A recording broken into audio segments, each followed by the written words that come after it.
All right, Daddy. Okay. Give me the highlights. The highlights. This is my testimony about an angelic experience that I had in 1998 in September, Labor Day weekend. Brenda and I had traveled from Nashville, Tennessee to Deals Gap, which is in the North Carolina-Tennessee border.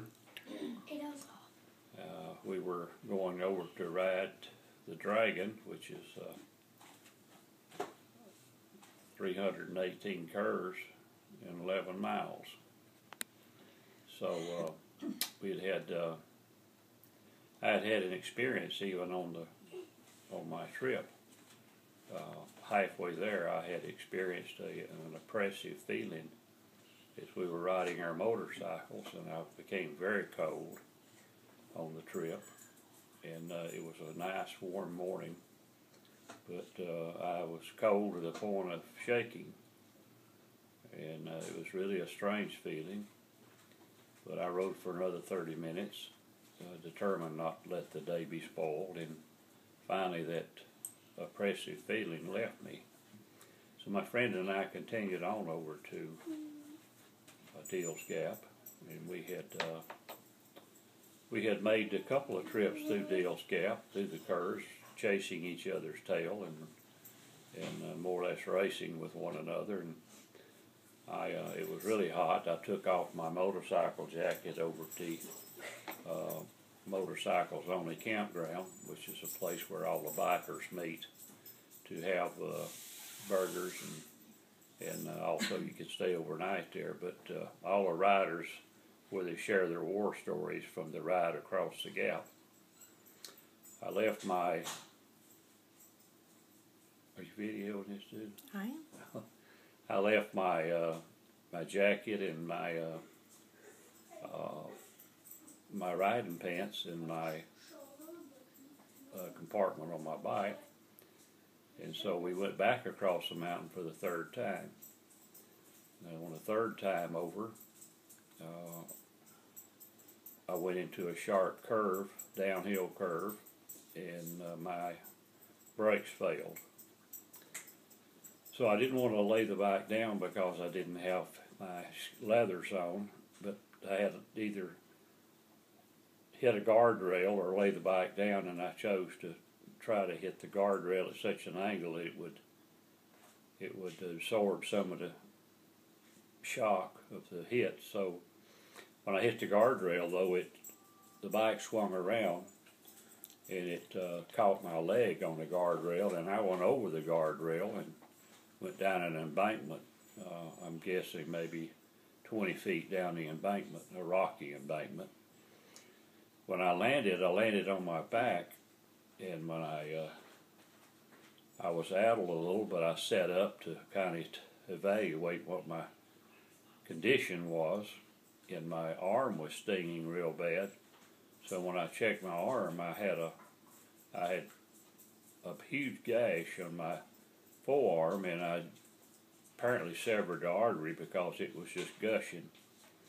So I had a gloved hand. I put my gloved hand over my arm to try to stop the bleeding, and I tried to get up, and I looked down, and my left leg was turned perpendicular to my upper leg, so it was broken. So I started thinking I needed to get up on the guardrail to get some help. Well, I don't remember anything about getting there. My knees weren't soiled and my clothes weren't soiled from crawling, but I found myself getting up on the guardrail and sitting there and thinking I really needed to get help because my arm was bleeding was the worst part.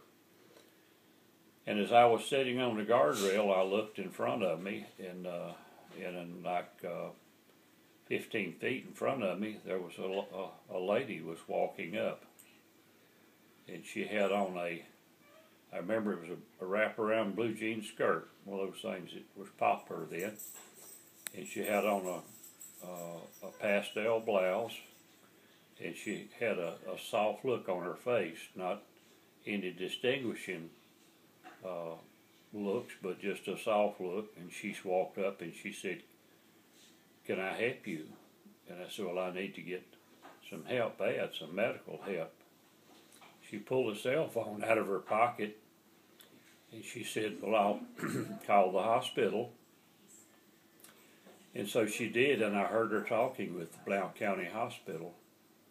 So she asked who it was, and they told us Blount County was a 911 call. And when she hung up, she said they'll have an ambulance here in about 45 minutes. Well, first of all, I couldn't believe she'd talk to anybody because there was no cell service on this mountain anywhere. It was way too far from any of the cell sites at that time.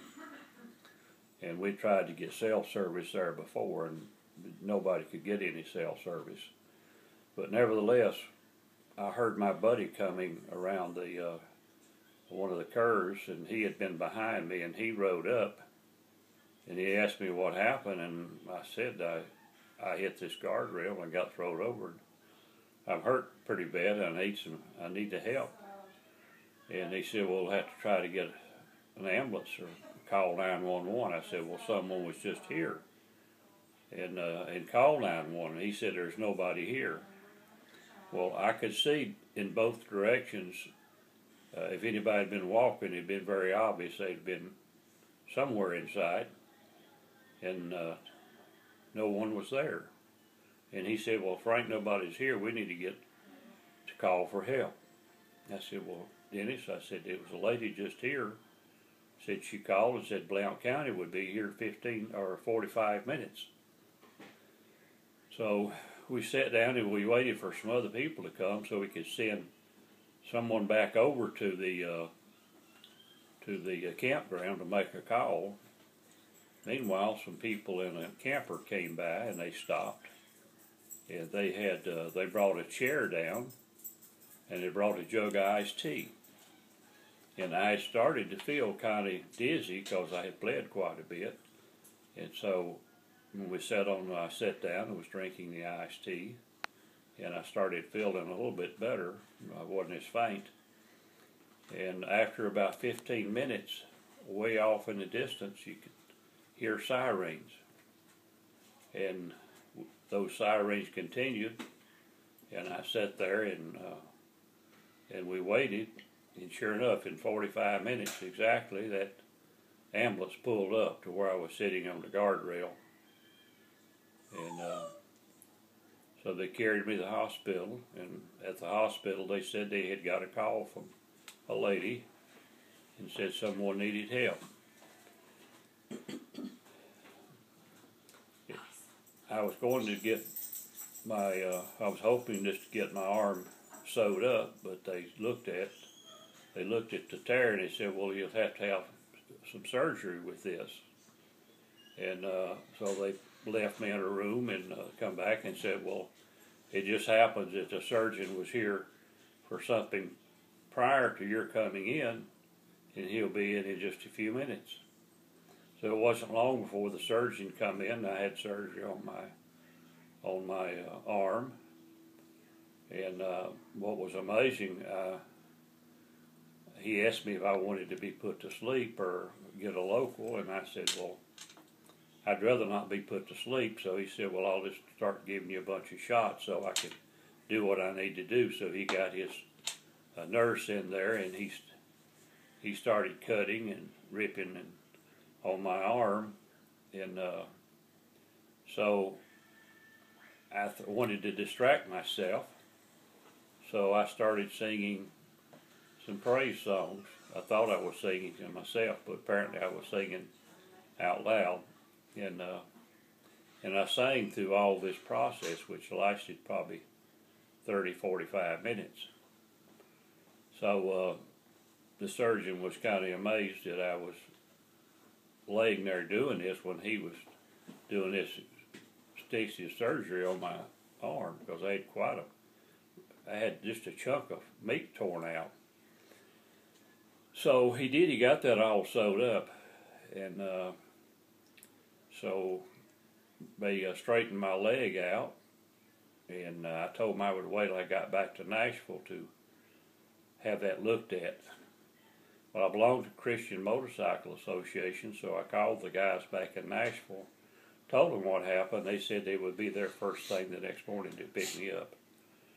So Dennis and I got a motel that night, and it just happened to be that Labor Day weekend, and that very day that Princess Diana was killed in the automobile accident, and that was what was on the news all that evening. And so I lay there. I had taken some pain relievers, but I lay there and watched that all evening, and through the whole thing I was reminded that it very likely could be me that was the person that had been killed in the accident. But for some reason God had spared my life. So the next morning we went back to Nashville with the fellows, and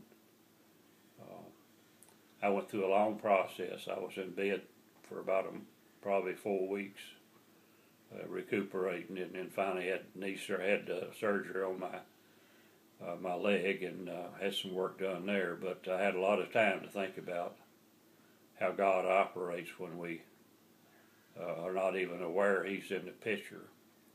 I have to say I failed to look up and ask for help during this process, but it just showed me that even when we don't do that, that God is always there, and He's always ready to care for us.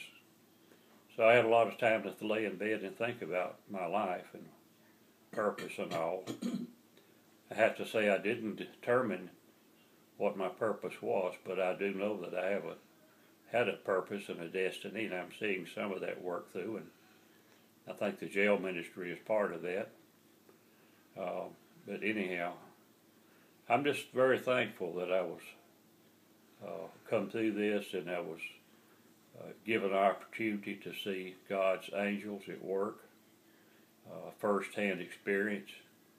It's done a lot for my faith, knowing that they are real, the angels are there, and He's promised us that there'll be multitudes of angels around us to care for us, and it's absolutely true. He's a good and gracious God, and I'll be forever thankful that He sent those angels to minister to me at a time when I could have lost my life. So that's my story, and for whoever hears it, I hope it's a meaningful story, and it will build your faith in God's creation of the angels. Thanks, Daddy. Love you. Love you, honey.